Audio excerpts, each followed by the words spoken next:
আকাশবাণী কলকাতা জেলা চিঠি মুর্শিদাবাদ থেকে লিখেছেন আমাদের সংবাদদাতা মামুন ফারুক। খররৌতে দাবদাহ ক্লান্ত জনপদে বৃষ্টির ছোঁয়া এনেছে শীতলতা। জারুলের রং আর কদমের ঘ্রাণের সঙ্গে ভেজা কালো পিচ রাস্তার কংক্রিটের শহরেও বর্ষার আগমনী। প্রশান্তি নেমেছে দহন ক্লান্ত মনে। স্কুল ফেরত কিশোরীর দলের উচ্ছলতা স্পর্শ করেছে আষাঢ়ের ঘন কালো। প্রশান্তি নেমেছে চলাচলে।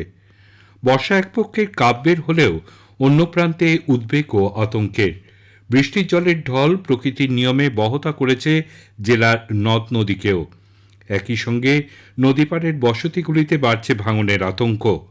ভাঙন শুরু হওয়ার আতঙ্ক ছড়িয়েছে মুর্শিদাবাদের ফরাক্কার মহেশপুর গ্রাম পঞ্চায়েতের মুশকিনগরে। মুশকিনগর প্রাথমিক বিদ্যালয় নদীগর্ভে তলিয়ে যাবার হুমকির মুখে। অপরদিকে রঘুনাথগঞ্জ ২ ব্লকের সেকেন্দ্রা গ্রাম পঞ্চায়েতের শ্রীধরপুর গ্রামের বাসিন্দাদেরও আতঙ্ক বাড়ছে। বর্ষার মরশুম শুরু হতেই ভাগীরথীর রূপ বদল হচ্ছে। ভাঙন নিয়ে দুশ্চিন্তায় আছেন শামসেরগঞ্জবাসীরাও। গত কয়েক বছর ধরে গঙ্গা ভাঙনে বিঘার পর বিঘা জমি, আম লিচুর বাগান সহ কাঁচা পাকা ঘরবাড়ি তলিয়ে গেছে নদীতে। নিম্নচাপ ও ঘূর্ণাবর্তের প্রভাবে মুর্শিদাবাদে দফায় দফায় বৃষ্টিতে ব্যাপক লাভবান হয়েছেন পাট চাষিরা। সেচবিহীন এলাকায় সবথেকে বেশি লাভবান হয়েছে সংকটে পড়ে যাওয়া লক্ষ লক্ষ বিঘার পাট। এবছর কেন্দ্রীয় সহায়ক মূল্য বাড়ায় অনীহা কাটিয়ে পেশা পরিবর্তন করে বহু চাষি পাট চাষে ফিরেছেন। বাড়ন্ত সময়ে দাবদাহে ক্ষতির সম্মুখীন হচ্ছিলেন চাষিরা। মরশুমি বৃষ্টিতে খানিক সুরাহা হয়েছে তাদের। গোটা মুর্শিদাবাদ জেলায় এবছর প্রায় ১.৫ লক্ষ হেক্টর জমিতে পাট চাষ হয়েছে। রাজ্যের প্রধান অর্থনৈতিক ফসল পাট চাষে প্রথম স্থানে থাকে মুর্শিদাবাদ। আবহাওয়া অনুকূল থাকায় রেকর্ড পরিমাণ পাট তন্তু উৎপাদনের সম্ভাবনা রয়েছে এবছর। বর্ষার শুরুতেই মুর্শিদাবাদে ম্যালেরিয়া আক্রান্তের সংখ্যা ৩০০ ছাড়িয়েছে। পাল্লা দিয়ে বাড়ছে ডেঙ্গিও। তবে ডেঙ্গি আক্রান্তের প্রায় দ্বিগুণ মানুষ ম্যালেরিয়ায় আক্রান্ত হয়েছেন জেলায়।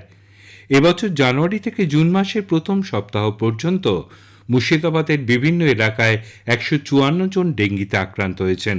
ম্যালেরিয়ায় আক্রান্ত হয়েছেন ২৯৭ জন। স্বাভাবিকভাবেই মাসের শেষ পর্যন্ত তা আরও বেড়েছে। গ্রামের তুলনায় পৌর শহরে আক্রান্তের সংখ্যা বেশি হওয়ায় মশাবাহিত এই ২ রোগ নিয়ে উদ্বেগ বেড়েছে স্বাস্থ্য দপ্তরের। গত ২৩শে জুন ছিল ২৬৯তম পলাশী দিবস। ১৭৫৭ সালের ২৩শে জুন পলাশীর যুদ্ধে পরাজিত হয়েছিলেন বাংলা, বিহার, ওড়িশার নবাব সিরাজউদ্দৌলা। ব্রিটিশ শাসনের পক্ষান্তরে শুরুও হয়েছিল ওই দিন। আদতে লক্ষ লক্ষ লোক সিরাজের টানে মুর্শিদাবাদের হাজারদুয়ারি, ইমামবাড়া, মতিঝিলে এলেও ইতিহাসের আলোকে জেলায় প্রায় উপেক্ষিত সিরাজ। পলাশী দিবসটি সিরাজদৌল্লার স্মৃতিতে নবাবনগরী মুর্শিদাবাদের লালবাগে মর্যাদার সঙ্গে উদযাপন করা হয়। লালবাগের নবাব সিরাজদৌল্লার স্মৃতি সুরক্ষা ট্রাস্টের প্রধান সিরাজ অনুরাগী সমর্পিতা দত্তের উদ্যোগে লালবাগ সেমিনার হলে ছিল বিশেষ আলোচনা সভা। ইতিহাসবিদ ফারুক আবদুল্লার কথায় অধ্যাপক, সংস্কৃতি প্রেমীরাও সমবেত হয়েছিলেন তাতে। অন্যদিকে পলাশীর গালাগা মুর্শিদাবাদের রেজিনগরের ফরিদতলায় সমাধিস্থ সিরাজ বাহিনীর অন্যতম সেনানায়ক মীর মদনের সমাধিতেও শ্রদ্ধার সঙ্গে মাল্যদান ও স্মৃতিতর্পণ করেন মীর মদন স্মৃতি রক্ষা কমিটি। গ্রীষ্মের মরশুমে মুর্শিদাবাদ জেলায় রক্তের সংকট মেটাতে রক্তদানে এগিয়ে এলেন মুর্শিদাবাদের সংস্কৃতি কর্মীরা। জেলার সদর শহর বহরমপুরে সংস্কৃতির পীঠস্থান রবীন্দ্র সদনে শহরের ব্লকের সঙ্গীত শিল্পী, নাট্যাভিনেতা, চিত্রকর, বাচিক শিল্পী সহ লোকশিল্প নিয়ে কাজ করেন এমন মানুষেরাই রক্তদান করেন গত ২৯শে জুন রবিবারের এই শিবিরে।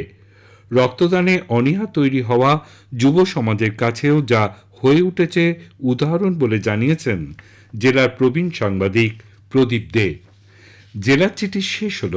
মুর্শিদাবাদ থেকে পাঠিয়েছেন আমাদের সংবাদদাতা মামুন ফারুক।